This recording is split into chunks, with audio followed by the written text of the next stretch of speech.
Hi, my name is Douglas Pereira from Hope Channel Canada, and I'm here in Bethlehem. That's right, Bethlehem, at the Church of the Nativity, where we celebrate the birth of Jesus Christ.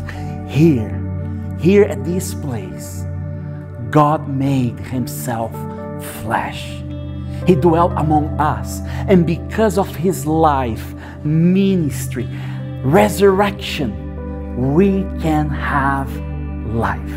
So during this season of being thankful, let's be thankful for the hope and blessings that we have in Jesus Christ.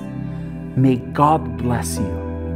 And from Hope Channel Canada to you, we have a special video clip, and I pray that you will enjoy, and somehow God will touch your heart as we think about how God has surrounded us with many blessings.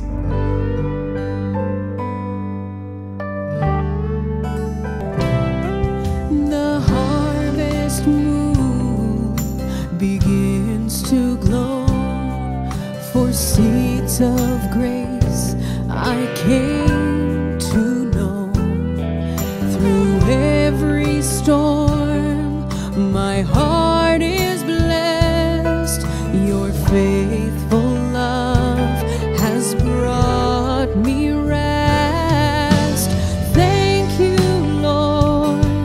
I raise my voice to you who made my soul